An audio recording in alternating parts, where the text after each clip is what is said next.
matakot, kabahan sa mga kwentong nakakagimbal sa Kaistorya YouTube channel with daily post at 7 p.m. Magandang gabi po sa inyong lahat. Kamusta po kayo? Alam mo, ilang beses ko nang sinubukang isulat ito pero lagi nanginginig ang mga kamay ko. Pero ang sabi ko, kailangan ko nang ilabas ito para kahit paano'y gumaan ang aking pakiramdam. Ako nga pala si Jamie, 47 years old. Alam mo kaistorya, ang kwento kong ito ay hindi ko malilimutan sa tanang buhay ko. Ang kwentong nangyari napakaraming taon na ang nakalipas. Bago ko simulan ang pinaka-highlight ng kwento ko, gusto ko munang ikwento sa iyo ang tungkol sa aking barkada. Nabuo kami nung unang taon namin sa kolehiyo. 6 kami magkakaibigan. Halo-halong personalities pero lagi nagkakasundo. Kami yung barkada na lagi magkakasama sa library para mag-review. Pero kami rin ang laging huling umaalis sa mga inuman sa Murayta pagkatapos ng finals. Sabay-sabay kaming nangarap. Sabay-sabay kaming umiyak nung akala namin na hindi kami makakagraduate. Pero sa huli, naitawid namin ang lahat hanggang sa nagkaroon na kami ng kanya-kanyang trabaho. Kahit abala na ang lahat, sinisigurado naming may oras pa rin kami para sa isa't isa. Isang umaga bago mangyari ang lahat, naalala ko pa na masaya kami nag-aalmusal ni Mama at ng kapatid kong si Pao sa aming maliit na kusina. Yun yung mga simpleng sandali na ngayon ay sobrang pinahahalagahan ko. Nagbibiroan kami noon tungkol sa mga plano namin sa darating na bakasyon. Si Mama ay nagluluto ng paborito naming sinangag at itlog, habang kami ni Pao nag-aagawan sa huling piraso ng longganisa. Ma, pagkatapos ng project ko sa office, out of town tayo ha? Ang sabi ko sa kanya. Tumango lamang si Mama habang nakangiti, yung iting punong-puno ng pagmamahal. Pagkatapos kumain ay tinulungan ko si Mama na magligpit ng mesa. Si Pao naman ay naghahanda na para pumasok sa kanyang eskwelahan. Alam mo kaistorya, napaka-protective ni Pao sa akin kahit na ako ang ate. Lagi siya nagtatanong, "Te, saan ka pupunta mamaya? Sinong kasama mo? At anong oras ka uuwi?" Minsan nga'y nakukulitan ako pero alam ko namang ginagawa niya iyon dahil ayaw niyang mapahamak ako. Bago kami lumabas ng bahay, nagbilin si Mama. "Jamie, Pao, huwag kayong magpapagabi masyado ha. Maraming masasamang loob ngayon. Delikado na ang panahon." Ngumiti lamang ako at hinalikan siya sa pisngi. Nakarating ako sa opisina at naging abala agad sa pag-aayos ng mga dokumento sa aking desk. Habang nagkakape para hindi ako antukin, ramdam ko ang pressure sa paligid. Marami kaming hinahabol na deadline kaya naman medyo stress ang lahat ng aking mga kasamahan sa department. Pero sa gitna ng pagtatype, biglang tumunog ang phone ko. Si Ken ang tumatawag. Si Ken ang pinaka-vocal at laging life of the party sa barkada namin noong college. "Jamie, huwag mong kalimutan ha. Birthday celebration ni Marco mamaya sa Baguio. Hindi pwedeng wala ka ron. Kompleto tayo dapat na barkada." Excited na excited ang boses niya. Matagal-tagal na rin kasi kaming hindi nakakapag-banding na magkakabarkada dahil sa kanya-kanyang karir. Ang sabi ko sa kanya, "Oo na Ken, tatapusin ko lang tong report ko, susunod agad ako." Sa gitna ng trabaho, hindi ko maiwasang mapangiti habang naiisip ko ang mga pinagsamahan namin noong college. Yung mga puyatan sa school project, yung mga tawanan sa kanto habang kumakain ng fishball, at yung mga simpleng pangarap namin noon. Hindi ko akalain kaistorya na ang gabing ito na inaasahan naming puno ng saya ay magiging huli na pala naming pagkikita-kita bilang isang buong barkada. Pag-uwi ko galing trabaho, kahit pagod, agad akong namili ng isusuot na damit para sa party sa Baguio. Pinili ko yung komportable lamang, yung simpleng blouse at jeans dahil alam ko naman mahaba ang biyahe at siguradong magkakaroon ng inuman. Gusto ko lamang mag-relax at mag-enjoy kasama sila. Nung paalis na ako, tinanong ako ni Pao, "Te, gusto mo ihatid na kita? Baka mahirapan kang sumakay eh." Ang sabi ko naman sa kanya, "Wag na Pao, magagrab na lang ako para hindi ka na mapagod. Tsaka hindi na rin mapuyat si mama sa paghihintay sa'yo. Magte-text na lamang ako sa'yo mamaya o bukas sa madaling araw kapag kailangan ko na ng sundo o kapag nakauwi na ako."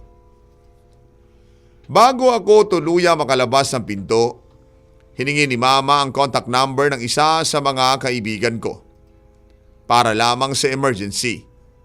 Yun ang sabi ni mama. Ibinigay ko ang number ni Ken. Ang sabi ko, "Huwag ka mag-alala ma.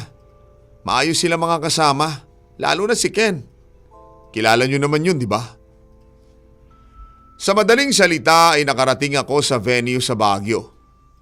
Pagpasok ko pa lamang, sinalubong na ako ng malakas na tawanan at mahigpit na yakap. Naroon na silang lahat. Punong-puno ang lamesa ng mga pagkain. May pizza, pasta, at syempre ang mga malamig na inumin. Tumutugtog yung mga paborito naming kanta noong college. Yung mga kantang kabisadong-kabisado naming sabayan. Nagkukwentuhan kami tungkol sa aming mga bagong trabaho. "O Jamie, balita ako, HR ka na. Baka naman pwedeng i-refer mo kami." Ang biro ni Marco. Nagtatawa na din kami tungkol sa mga dati naming crushes noong college. Yung mga epic fail na panliligaw ng ilan sa amin. Masaya ang lahat kay istorya. Tila walang iniisip na kahit anong problema. Walang kahit na anong pahiwatig na may panganib na nagbabanta sa amin sa mga sandaling iyon. Habang tumatagal, napapansin ko na medyo marami na rin kaming nainom. Ang ingay na ng paligid at medyo nahihilo na rin ako. Nagpa siya akong tumigil muna sa pag-inom ng beer at kumuha ng maraming tubig para mahimasmasan. Tiningnan ko ang mga kaibigan ko. Nakita ko si Ken. Nasa gitna siya at masayang-masayang nakikipagtawanan kay Marco.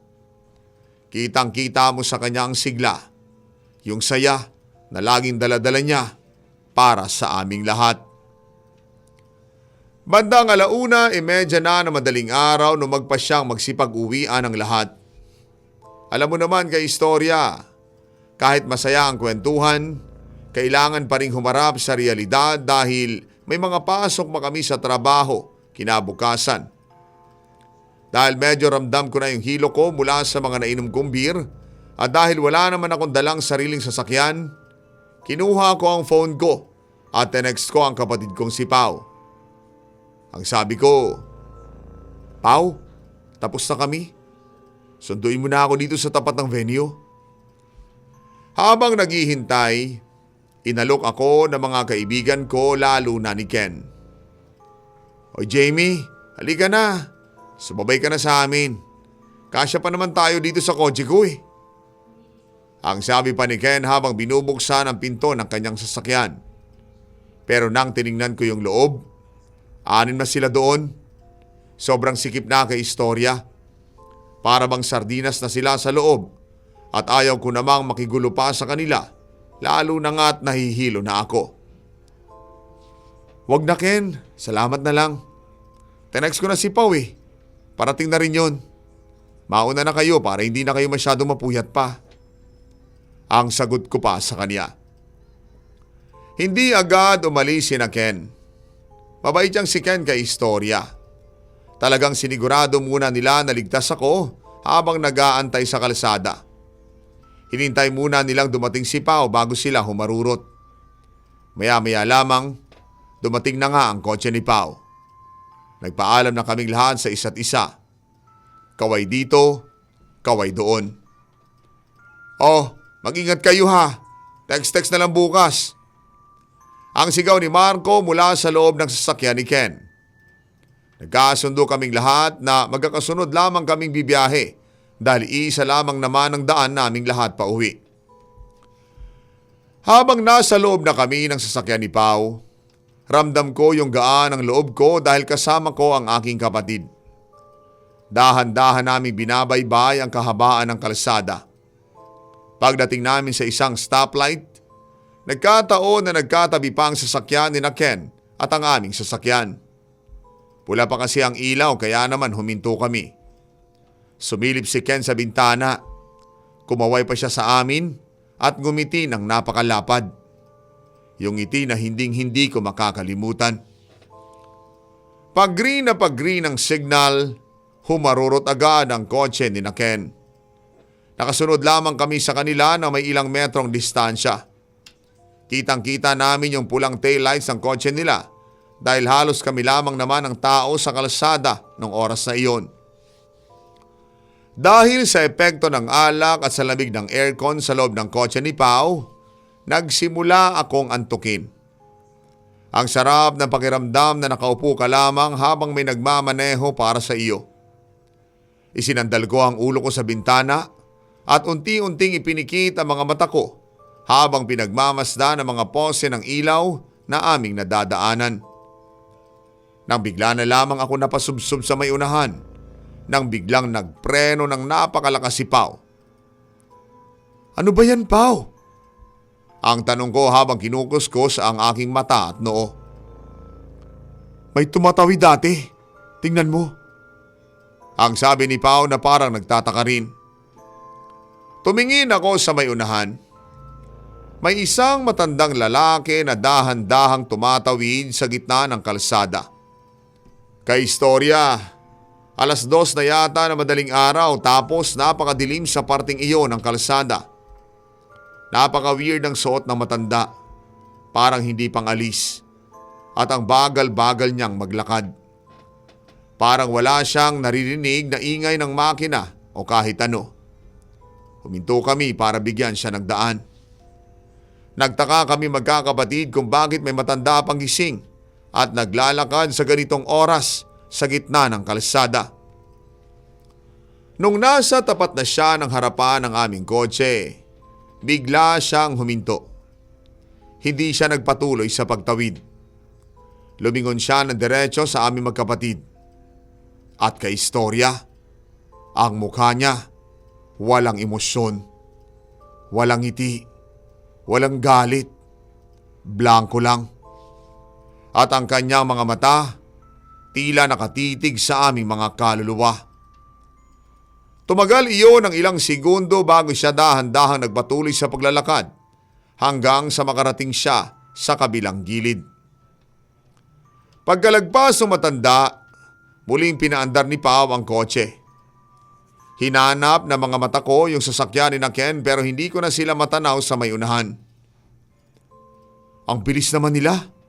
Nawala agad yung taillight nila. Ang bulong ko. Iniisip ko na lamang na baka binilisan talaga nila ang pagpapatakbo kaya't malayo na sila sa amin sa haba ba naman ng kalsada. Dahil antok na talaga ako, muling bumigat ang mga mata ko. Kaya naman ipinikit ko na lamang ito at hinayaang makatulog muli. Tahimik ang loob ng sasakyan. Tanging yung ugong lamang ng makina ang napapakinggan ko bago ako tuluyang lumubog sa malalim na panaginip. Hindi ko alam na ito na pala ang simula ng isang mahabang bangungot na gising. Nagising ako nang marinig ko ang desperadong tawag ni Pao sa pangalan ko. Ate! Ate gising! Ate Jamie gising! Nagising ako sa tindi ng gulat. Pagmulat ko'y nakita ko si Pao na nanginginig ang mga kamay habang nakahawak siya na mahigpit sa rosaryo na kasabit sa rearview mirror ng kotse. Pawis na pawis siya kahit napakalamig ng aircon. Bakit ba? Anong nangyari? Nasaan na ba tayo? Ang tanong ko sa kanya. Tumingin si Pao sa akin. Yung mukha niya ay puting-puti na sa takot. Ate, tingnan mo yung oras sa relo mo. Anong oras na ba? Ang tanong niya sa akin. Tumingin ako sa relo ko. 2:30 na. Bakit ba? Ang sagot ko. Lalong namutla si Pao. Pabulong niyang sinabi, Ate, kanina pa 2:30 sa relo ko. Kanina pa ako nagdadrive. Halos 1 oras na ako nagdadrive sa diretsong kalsadang ito. Pero wala tayong nadadaan ng kahit anong landmark o kahit na anong kanto. Dapat nasa bahay na tayo sa ganitong oras kung susundin yung normal na oras at bilis ng biyahe. Sinubukan kong pag-aaniin ang loob niya. Baka naman naligaw lang tayo ng daan, Pao. Baka naman may nalagpasan tayong kanto kaya hindi pa tayo nakakalabas. Ang sabi ko sa kanya. Pero galit na sumagot si Pao. Ate, araw-araw akong dumadaan dito. Imposibleng maligaw ako sa kalsadang to dahil dire-diretso lang to eh. Pero tingnan mo, paulit-ulit lamang yung mga poste ng ilaw na nadadaanan natin. Biglang napatingin si Pao sa rearview mirror at napamura siya ng napakalakas sa sobrang takot. Ate, tingnan mo sa likod.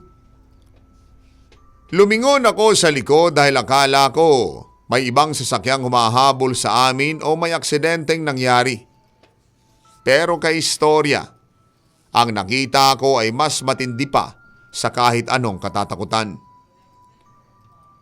Yung matandang lalaki, yung tumawid kanina sa kalsada, nakaupo siya sa backseat. Yun nga mismo kay istorya. Nakaupo sa backseat namin ang matandang lalaki. Doon mismo sa likuran ko. Diretso rin siyang nakatingin sa aming dalawa sa may salamin. Napatili ako pero walang boses na lumabas sa aking lalamunan. Tanging takot lamang ang namayani sa buong katawan ko. Yung lamig sa loob ng sasakyan, para bang tumagos hanggang sa buto ko. Binilisan ni Pao ang pagtakbo ng kotse. Sagad yung tapak niya sa silinyador habang panay ang dasal niya ng ama namin at halo-halong mura dahil sa sobrang nerbiyos. Ramdam ko yung gigil niya. Magpreno ka, Pao! Magpreno ka! Ang sigaw ko sa kanya na makita ko mabilis na kaming tumatakbo. Subalit tumingin si Pao sa akin na punong-puno ng luha ang mga mata. Wala tayong brake, ate. Wala na tayong preno. Hindi gumagana. Ang sigaw ni Pao habang pilit niyang iniiwas ang sasakyan sa mga gilid ng daan para hindi kami bumangga. Akala ko ay katapusan na namin ang mga sandaling iyon. Ipinikit ko ang aking mga mata at hinihintay ko na lamang ang malakas na pagbangga sa kung saan. Pero biglang namatay ang makina ng kotse ng kusa. Walang jerking, walang ingay. Dahan-dahang huminto ang sasakyan sa gitna ng madilim na kalsada. At nang dumilat ako, tumingin agad ako sa backseat. Wala na yung matanda. Bakante na yung upuan sa likod. Pero kay istorya, tila naging napakalamig pa rin sa loob ng aming sasakyan. Kahit patay na ang makina at patay na rin ang aircon. Nang huminto ang kotse at nawala yung matanda sa backseat, doon na sumabog ang galit at takot ni Pao. Galit na galit siya sa akin kay istorya. Kasalanan mo to eh. Kung hindi ka sumama sa party na yan, hindi tayo mapapadpad dito. Sabi nang wag na tayong umalis eh. Ang tigas ng ulo mo. Ang sigaw pa niya habang hinahampas sa manibela. Naiyak na lamang ako dahil alam kong totoo ang sinasabi niya. Kung sana'y nakinig lamang ako kay mama, sana'y nasa loob lamang kami ng bahay at mahimbing na natutulog. Sinubukan ni Pao na i-start muli ang kotse.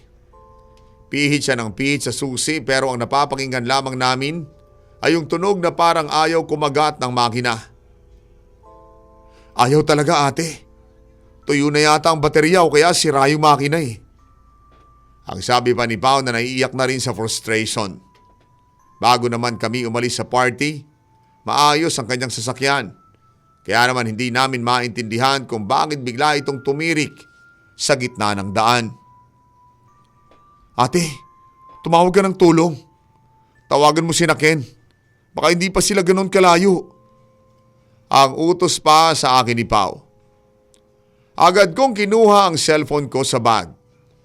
Nanginginig ang mga daliri ko habang hinahanap ko ang pangalan ni Ken sa contacts ko. Dinial ko ang number niya pero ang boses lamang ng operator ang napakinggan ko.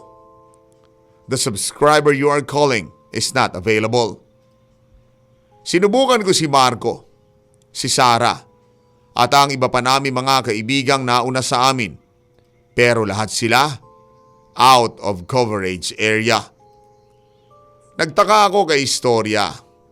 Malakas naman ang signal sa parting ito ng kalsada. Tumingin ako sa signal bar ng phone ko. Puno naman. Pero bakit ayaw mag-ring? Sinubukan ko ring tawagan si Mama. Gusto ko lamang marinig ang boses niya para mabawasan ang kaba ko. Pero ganoon din ang nangyari. Tila ba naputol ang lahat ng linya ng komunikasyon namin sa labas ng kalsadang ito. At doon ko napansin ang isang bagay na nagpatigil sa paghinga ko. Tumingin ako sa digital clock ng phone ko para tingnan kung gaano na kami katagal na nakahinto. Kaistorya, laking gulat ko nang makita ko ang nakalagay doon. 9:10 a.m. Pao, tingnan mo yung phone ko. Bakit alas 9 na ng umaga dito? Ang sabi ko habang ipinapakita sa kanyang screen. Pero nang tumingin kami sa labas, madilim pa rin. Sobrang dilim na para bang hating gabi pa rin. Hindi ito tugma sa oras na nakikita namin sa cellphone ko. Wala na kaming nagawa kung hindi ang magdasal na magdasal habang nakakulong sa loob ng kotse. Hindi kami lumalabas dahil natatakot kami na baka naroon lamang sa paligid yung matanda.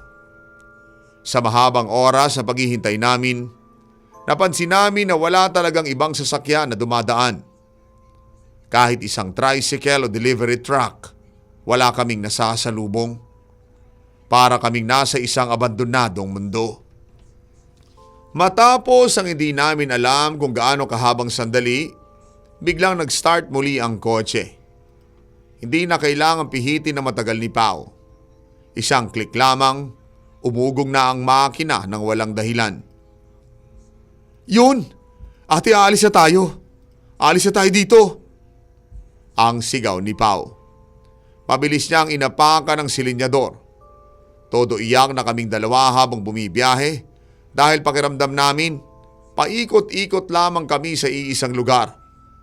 Bawat posting na dadaanan namin, parang yun din ang posting nakita namin kanina. Mahigit isang oras uli kaming bumibiyahe simula nang tumigil ang kotse. Pero hindi pa rin namin nararating ang dulo sa may kilalang mall. Sa normal na takbo, dapat 10 minuto lamang iyon mula sa pwesto namin. Para bang humahaba ang kalsada at tila ayaw kaming pakawala ng dilim. Pakiramdam ko, hinihigop kami ng kalsadang ito para hindi na makalabas. Matapos ang isa pang kalahating oras ng takot at pagiyak, sa wakas, may natanaw kaming mga ilaw sa unahan. Ate, yun na! Yun na yung labasan! Ang sigaw ni Pao. Nakarating din kami sa dulo ng kalsada at unti-unti naming nakita ang ibang mga gusali at mga poste ng ilaw na gumagana. Nakahinga kami na maluwag nang makita namin ang pamilyar na paligid. Hindi traffic kaya naman mabilis kami nakarating sa aming subdivision. Pagpasok namin sa loob ng bahay, sinalubong agad kami ni Mama sa may sala. Halatang kanina pa siya naghihintay at handa na siyang magsermon sa amin. Pagkakita niya sa amin, nagsimula siyang magsalita ng mabilis. Ang sabi ko sa inyo, huwag kayong magpapagabi, hindi ba? Bakit ngayon lang kayo? Pero kay istorya, hindi ko na naiintindihan ang mga sinasabi niya. Napako ang tingin ko sa wall clock namin sa sala. Laking gulat ko nang makita ko mag-aalas 3 pa lamang ng madaling araw. Mag-aalas 3? Alas 9 na nung huling tingnan ko ang phone ko. Ang gulo-gulo na ng isip ko. Napahagulgol na lamang ako sa harap ni Mama dahil sa sobrang halo-halong emosyon. Takot, pagod at lito. Sumunod na pumasok si Pao nang makita niya rin ang wall clock. Napaupo na lamang din siya sa may sahig at umiyak na malakas. Tarantang-taranta si Mama dahil hindi niya alam kung bakit kami nagkakaganoon. Ang sabi niya, "Bakit kayo umiiyak? Kakatags mo lang sa akin, Jamie, di ba napasakay na kayo? Mga 30 minuto pa lamang yun na nakakalipas." Ikinuwento namin kay Mama ang lahat na nangyari. Mula nang nakita namin ang matandang tumatawid. Noong lumitaw siya sa backseat hanggang sa paghinto ng oras. Pati na rin ang makina sa kalsada. Natahimik si Mama.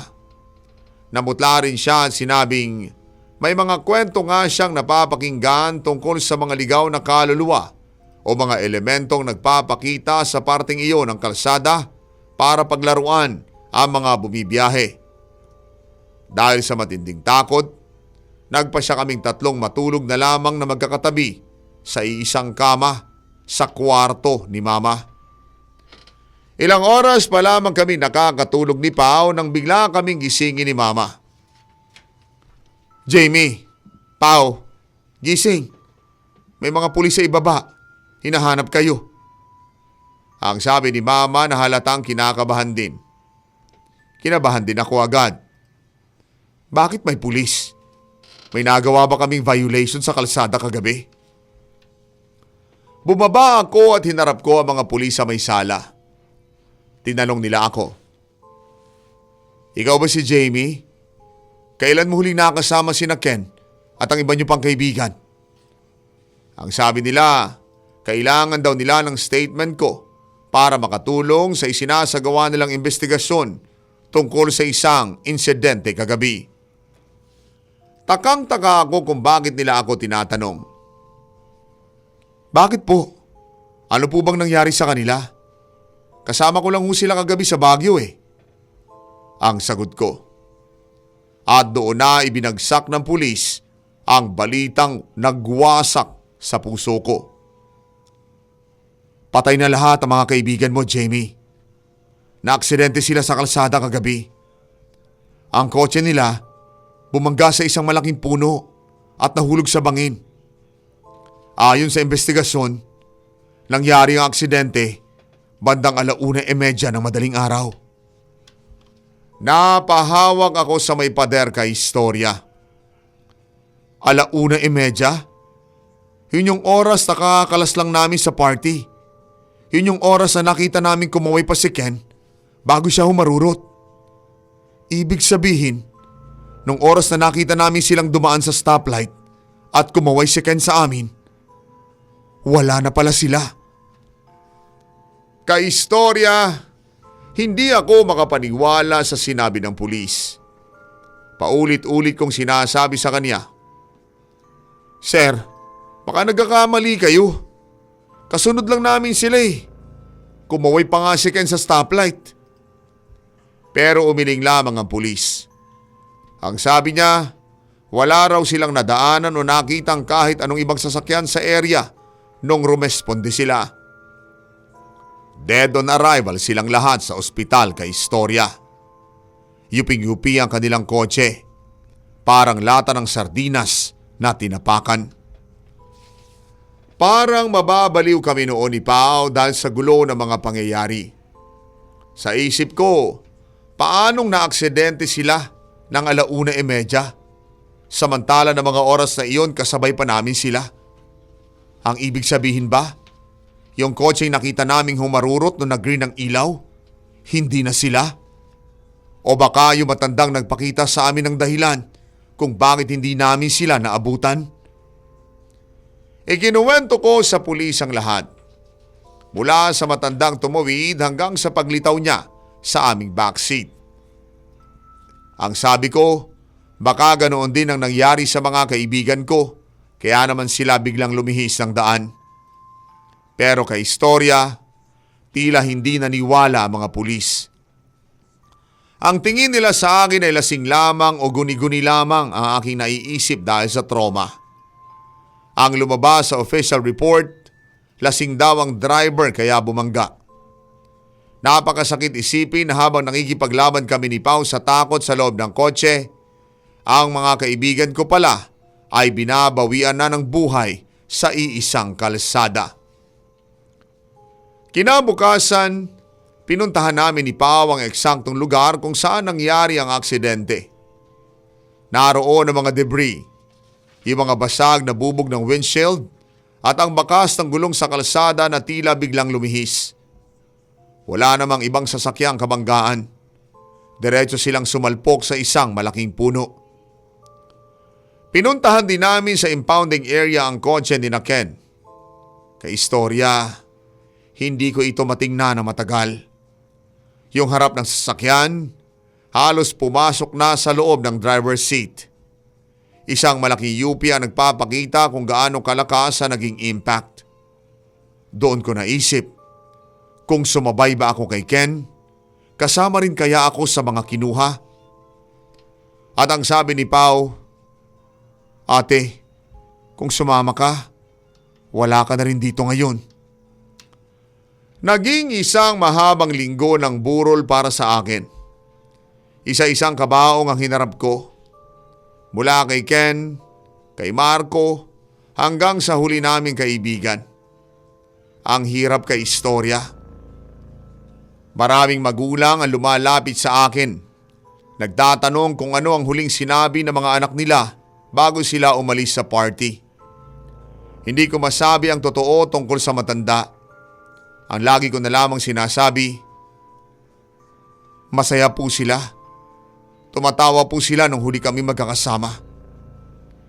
Ayaw ko na lalong padilimin pa ang alaala nila para sa kanilang mga pamilya.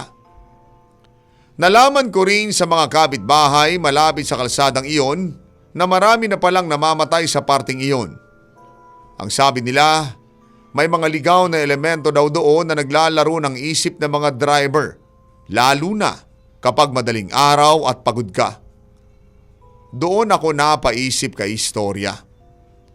Ang matanda ba'y iniligtas kami o balak din kaming patayin? Kung hindi kami hininto ng matanda at hindi namatay ang makina ng kotse namin, baka kami ang unang bumangga. O baka kasama kami ni Ken doon sa trahedya. Subalit ang takot na dinala nung nilalang na iyon sa amin ay sapat na para sabihing hindi siya normal. Hanggang ngayon, tinitingnan ko pa rin ang backseat ng kotse ni Pao tuwing sasakay ako. Ang trauma ng gabing iyon ay nakaukit na sa aking pagkatao. Kahit lumipas na ang maraming taon, tuwing dadaan kami sa kalsadang iyon, nanlalamig pa rin ang buong katawan ko. Kamakailan lamang, noong taong 2018, nakabasa na naman ako ng balita. Isang sasakyan na naman ang naaksidente sa parehong parte ng kalsada. Lahat din ay pumanaw. Nanlamig ako nung mabasa ko iyon. Pakiramdam ko, hindi natatapos ang sumpang nakakabit sa kalsadang iyon hanggang ngayon. Sinabi ko kay Pawan tungkol sa balita at nakita ko rin ang takot sa kanyang mga mata. Sabay kami nagdasal para sa kanilang mga kaluluwa.